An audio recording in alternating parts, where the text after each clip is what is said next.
Next witness. Hi, Your Honor. My name is Jacob Goldenberg. I am the head grower at the facility. All right, could you spell your last name for me? Goldenberg. Head grower, thank you. Next witness. All right, thank you. Mr. Stoneman, or Attorney Stoneman, the address I have for the employer is 31731 Northwestern Highway, Farmington Hills, 48334. Is that address okay? You should also include the suite number, which is 100E. Thank you.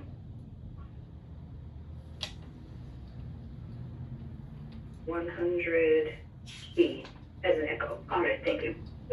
Right, witnesses, all testimony must be given under oath.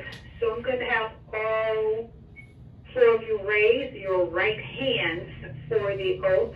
When I record your response, I'll call your name. With right hands raised, do you solemnly swear or affirm that the testimony you're about to give will be the truth, the whole truth, and nothing but the truth, Mr. Porritt?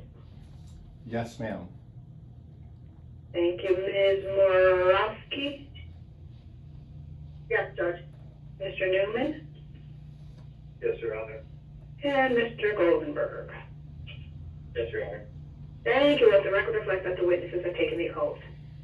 Now, as I stated earlier, when the issue is eligibility, the claimant has the burden of proving by a preponderance of the evidence that the agency's adjudication is not correct. Because Mr. Porritt has that burden of proof, it affects the order of the testimony. So we start testimony with Mr. Porritt, the claimant.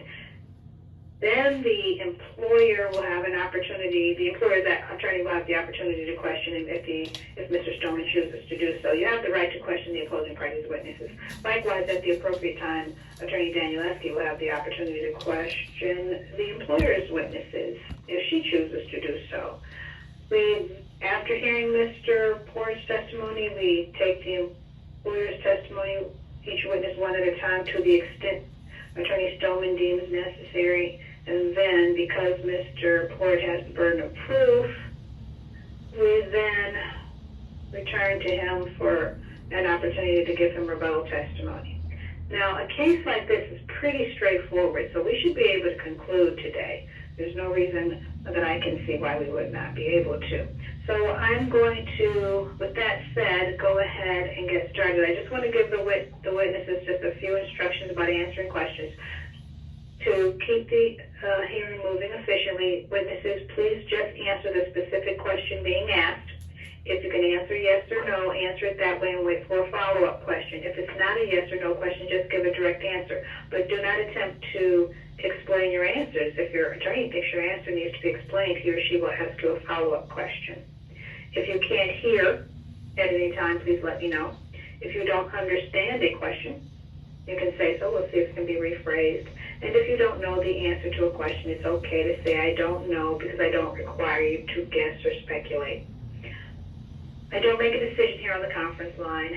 After the hearing, I review the evidence and issue the decision in writing, which is why I had to verify your mailing addresses. I have noted that the employer has a small correction to its address to add suite 100E, and I'll have the secretary in our office do that. If that correction has not already been made with the unemployment agency, you still have to do that because the Michigan Office of Administrative Hearings and Rules is not the unemployment agency.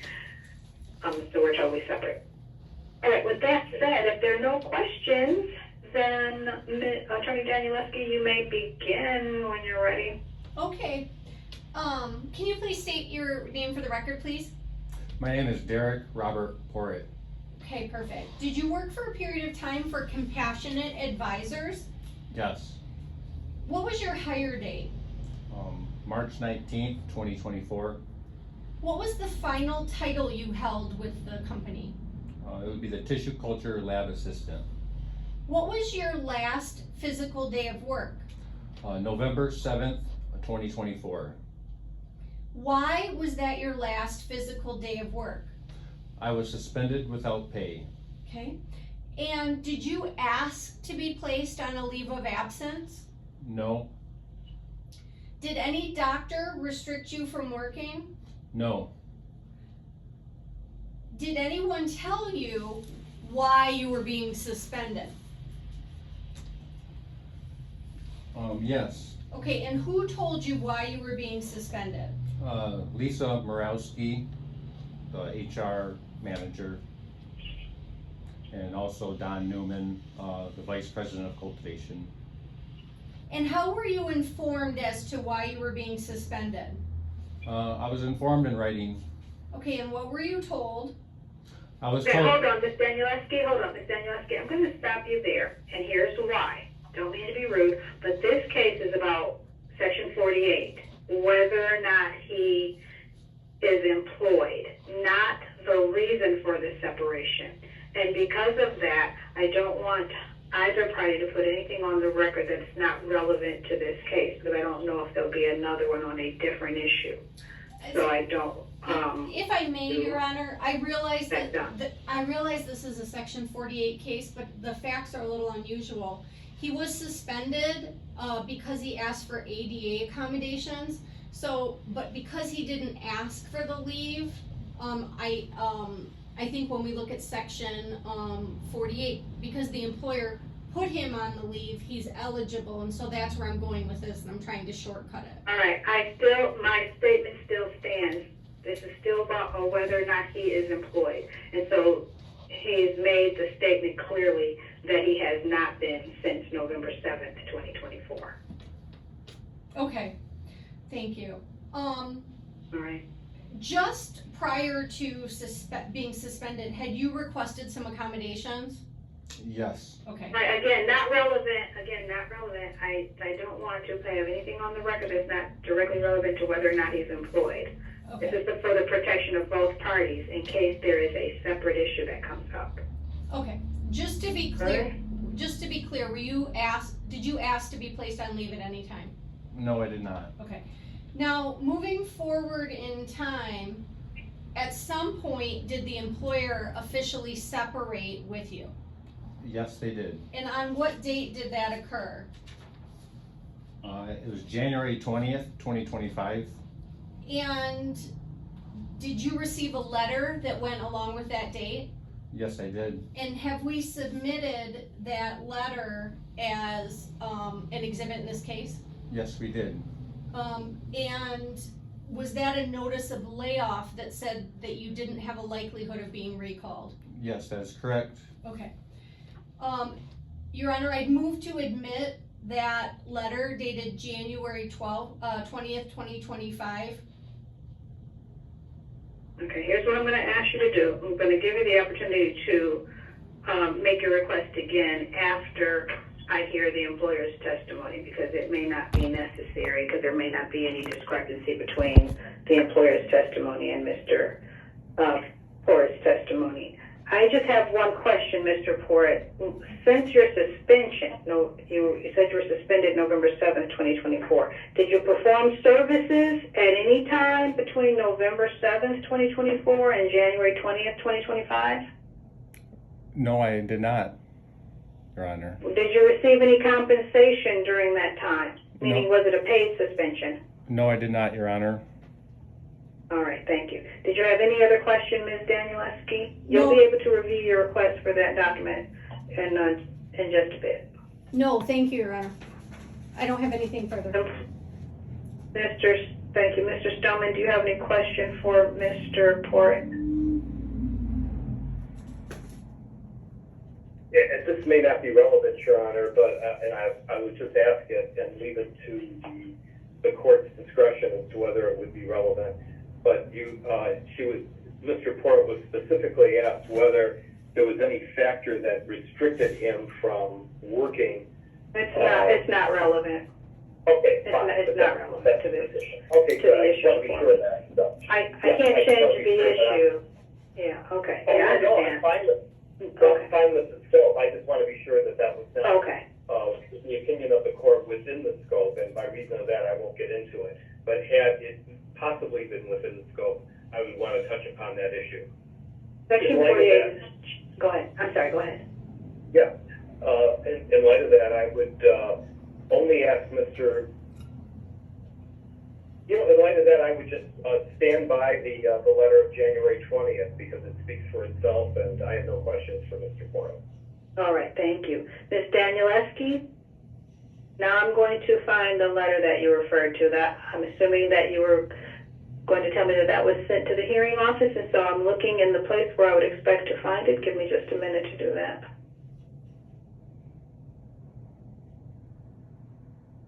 I see claimant documents, and let me do this.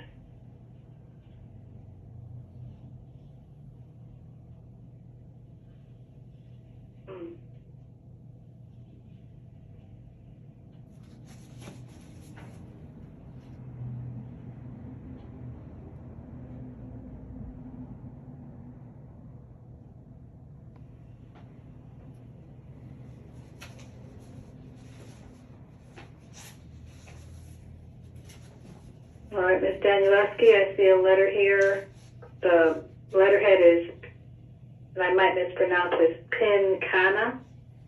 It's dated January 20th, 2025. Is that the letter? Yes, Your Honor. All right. Attorney Stoneman, do you have any objection to the January 20th, 2025 letter being marked as an exhibit in this case? No, not at all. All right, I will mark it as Exhibit 1. And give me just a little bit of time to do this.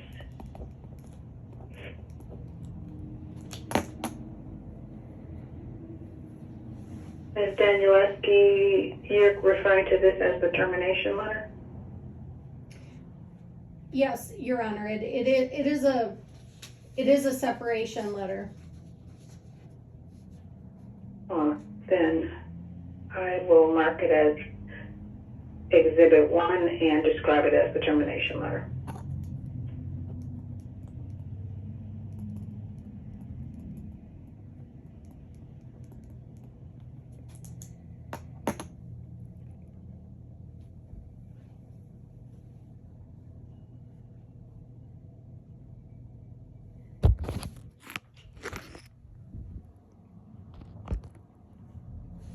Exhibit 1 is marked and admitted.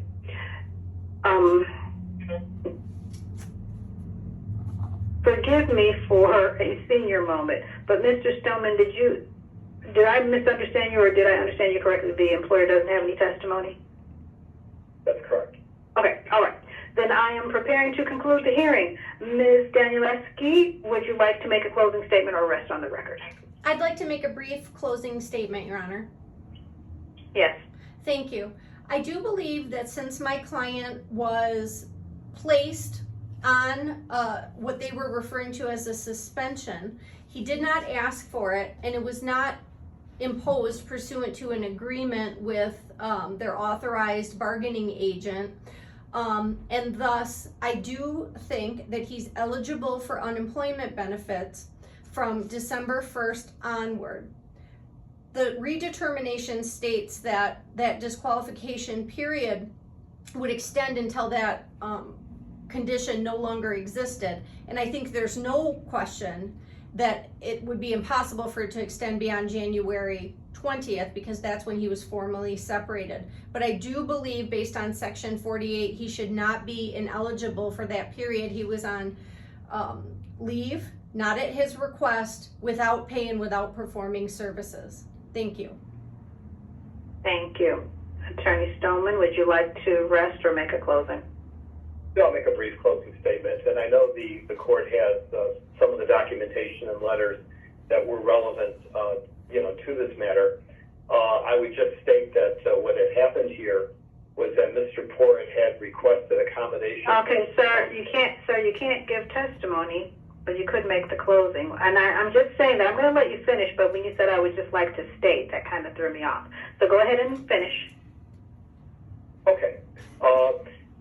And I'm really responding to counsel's comments as well. And frankly, I'm not familiar with, and I'm not really familiar with the sections upon which the court here is relying upon for termination. I mean, we're not necessarily taking a position here other than to state the truth and let the court make its decision. and I'm not necessarily trying to be an advocate here. I'm only stating here that at the time in question, Mr. Porritt was suspended. He had requested accommodation, but had refused for a period of time to state the basis for those accommodations medically. And the company, not knowing the severity of his condition or what his situation was, and without knowing the specifics of what he wanted relative to those accommodations, was unable and unwilling to provide those to him. And as a result, it suspended him. He had also signed. All right, I'm gonna stop you because this isn't a closing. This is Okay. testimony, and I've said several times here that the issue is not the nature of the separation. It's just whether or not he's employed. I would say he was suspended at the time of his employment. Period. He admitted it, and that's the issue. All right. Thank you. And at the letter, which speaks for itself, states that on the basis of events that had taken place at the time of that letter, we would not, or he could not expect that suspension to be lifted. And on the basis of that, he was not employed. All right, thank you. All right, thank you, folks, for your time today.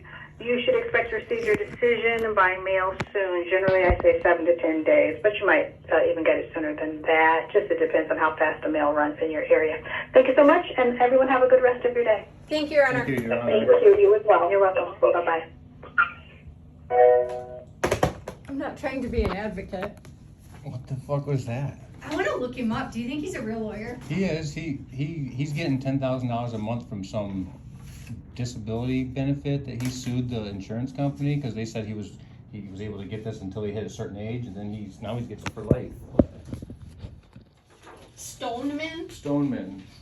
Yeah, I mean. Sorry, but that's a really good name for their lawyer. Yeah, for sure. Okay, hold on. I'm gonna see if I can get you in over there. So, see how she okay, so what she didn't want me to do is establish misconduct or something. Yeah, because it's a separate case. It is a separate case, but I also wanted her to know that you weren't suspended for misconduct, but she got a little squirmy. Yeah. Okay. I mean, he said it there at the end, but they're saying I refused, and that's just not true. It's not testimony. So everything he said is just nonsense. Yeah. I think you're gonna be fine. Okay, but I wanna make sure you get as many weeks as you can, so fingers crossed I can get you in over there. Yeah. I mean, I'm ideally, if we can start a new case, I mean, that's gonna be the most beneficial, I think. I don't know if that's, unless it's gonna redetermine my amount with less. I don't know, but fuck, there's nothing left today. Yeah. Oh, but I clicked Grand Rapids, hold on. You can hang out with Stoneman. It was funny. Yeah, they didn't have anything to say. I love how they bring like 47 witnesses. I'm not really familiar with the provision of the statute you folks are dealing with. Yeah, I can't get you until tomorrow. Yeah, I could probably do Friday though if it's a Friday's open, because I usually go down there and hang out with their employees. In Saginaw? The Pincanna folks at lunch. You do? Yeah, pretty much every Friday. May 9th? That's their payday. Okay, what day do you want to, oh, you're selling them. Okay, what time do you want to go to the office? Afternoon? Well, Or do you want to go before? I usually meet up with them between 12 to 1, so I could go before. How about you go at 11:20? Yeah, that's perfect, because they're usually there for a while, yeah. You don't want to go at 4:20? I'm sorry, I'm full of it. Yeah. Yeah, right? Yeah, this is ridiculous. I don't know. Let's just see how this pans out. But I love this high-end guy. I kind of want to sue him just to have to deal with him. Okay, what's your phone number? 989-808-3872. And then, did I hear he basically said? I recorded the whole thing. Did I hear that he basically said, like, you were separated and your suspension wasn't expected to end because of what had happened? Yeah. That's bananas. Okay, what's your email? So, I'm suspended permanently, right? It's my first name, then period, my last name. DEREK, period, PORRITT. At? Gmail.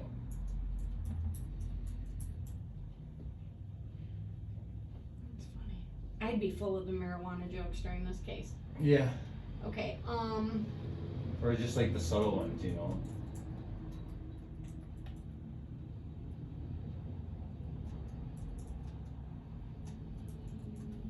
last 4 digits of your social. 2866. Clean number.